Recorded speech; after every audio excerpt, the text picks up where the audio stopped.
సీతారామాభ్యాం నమః. శ్రీ గురుభ్యో నమః.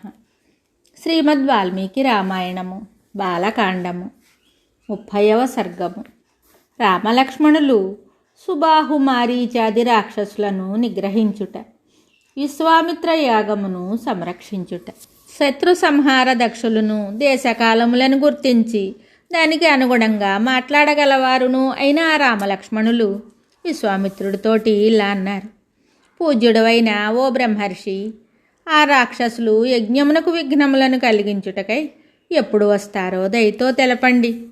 యజ్ఞ సంరక్షణార్థము వారిని నిలువరించుటకై మేము సావధానులమై ఉంటాము. ఈ విధంగా పలుకుచూ రామలక్ష్మణులు రాక్షసులతో యుద్ధం చేయటానికై త్వరపడుతూ ఉన్నారు. అందుకు అక్కడి మునులందరూ ఎంతో సంతోషించి ఆ రాజకుమారులను ప్రశంసిస్తూ ఇలా అన్నారు. నేటి నుండి 6 రోజుల వరకు విశ్వామిత్ర మహర్షి మౌన దీక్షలో ఉంటారు. ఓ రాజకుమారులారా, మీరు సావధానులై ఈ 6 రోజులను యజ్ఞమును రక్షిస్తూ ఉండాలి. రాజకుమారులలో సుప్రసిద్ధులైన ఆ రామలక్ష్మణులు వారి మాటలను విని ఆ 6 రోజులను రాత్రింబవళ్ళు జాగరూకులై తపోవనమును రక్షిస్తూ ఉన్నారు. మహాధనుర్ధారులైన ఆ వీరులు సావధానులై ఆ సమీపముననే నిలిచి విఘ్నకారకులైన రాక్షసుల యొక్క బాధ నుండి విశ్వామిత్ర మహాముని రక్షణ కార్యములో నిమగ్నులై ఉన్నారు. 5 రోజులు క్రమంగా యజ్ఞ కార్యక్రమాలు జరిగాయి. తర్వాత 6వ నాడు శ్రీరాముడు లక్ష్మణునితోటి అమరపాటు లేక సర్వసన్నద్ధుడివై ఉండుము అని పలికాడు. యుద్ధము చేయుటకు త్వరపడుతూ శ్రీరాముడు ఇలా చెప్తూ ఉండగానే విశ్వామిత్రునితో ఋత్విజులతో కూడిన యజ్ఞవేదిక నుండి అగ్నిజ్వాలలు ఒక్కసారిగా పైకెగసాయి. వేదిక నుండి అగ్నిజ్వాలలు పైకెగయుట రాక్షసుల రాకను సూచించు ఉత్పాతము. యజ్ఞవేదిక సమీపమున విశ్వామిత్రుడు ఋత్విజులు ఆసీనులై హోమ కార్యక్రమాల్ని నిర్వర్తిస్తూ ఉన్నారు. అక్కడ దర్భలు, చమసములు, సృక్కులు, సమిధలు, అలంకరణకై పుష్పములు మొదలగునవి ఉన్నాయి. ఇంతలో యజ్ఞవేదిక నుండి ఆహవనీయ అగ్నిజ్వాలలు ఒక్కసారిగా ప్రజ్వరిల్లాయి. యజ్ఞము వేదమంత్రపూర్వకంగా యథాక్రమంగా కొనసాగుతోంది. ఇంతలో ఆకాశం నుండి భయంకరమైన ఒక మహాశబ్దము బయలుదేరింది.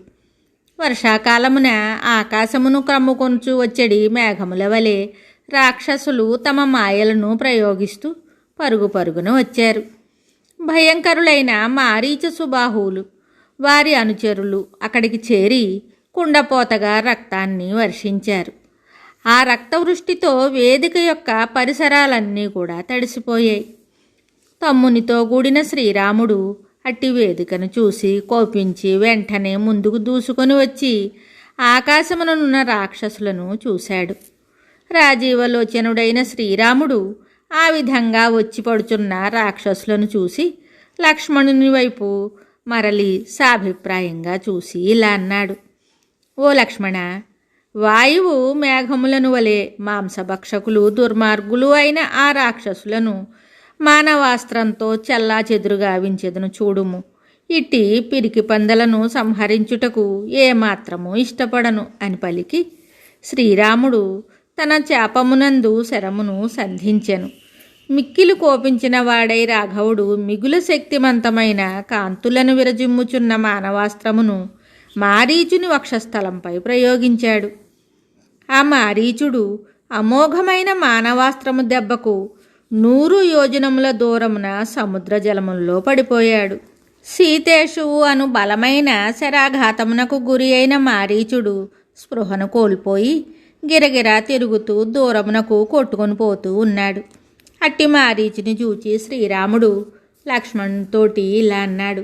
ఓ లక్ష్మణ, ధర్మసహితమైన సీతేషు అను పేరు గల ఈ మానవాస్త్రమును చూడుము. ఇది మారీచుని ప్రాణములను తీయక స్పృహ లేకుండా చేసి వాడిని తీసుకొని పోతున్నది. ఈ రాక్షసులు కఠినాత్ములు, పాపకర్ములు, యజ్ఞములను ధ్వంసము చేయువారు, రక్తమును త్రాగువారు. అట్టి ఈ దుర్మార్గులను కూడా వధించెదను. తరువాత శ్రీరాముడు అద్భుతము దివ్యము అయిన ఆగ్నేయాస్త్రమును సంధించి సుబాహువు యొక్క వక్షస్థలమున కొట్టెను. దాని దెబ్బకు అతడు నేలగూలెను. మిక్కిలి పరాక్రమశాలియు సద్వర్తనుడును అయిన శ్రీరాముడు మిగిలిన రాక్షసులను సైతము వాయువ్యాస్త్రముతో తుదముట్టించి మునులకు ముదమును చేకూర్చెను. ఈ విధంగా ఆ రఘునందనుడు యజ్ఞమునకు విఘ్నములనరించు రాక్షసులను అందరినీ హతమార్చెను. పూర్వము రాక్షసులను జయించిన ఇంద్రుని వలె శ్రీరాముడు మునీశ్వరులచే పూజలను అందుకొనెను. యజ్ఞము నిర్విఘ్నంగా సమాప్తమయ్యను. అన్ని వైపుల నుండి బాధలు తొలగిపోయాను. అప్పుడు విశ్వామిత్ర మహర్షి శ్రీరామునితోటి ఇలా అంటున్నాడు: ఓ మహాబాహు, నీ వలన నేను కృతార్థుడనైతిని. నీవు మీ నాయనగారికి ఇచ్చిన మాటను నిలబెట్టితివి. నీ చర్యతో సిద్ధాశ్రమము అను పేరు ఈ ప్రదేశమునకు సార్థకమైనది. నీ ఖ్యాతి ఇనుమడించినది. వాల్మీకి మహర్షి విరచితమై ఆదికావ్యమైన శ్రీమద్ రామాయణమునందలి బాలకాండమునందు 30వ సర్గము సంపూర్ణం. శుభం.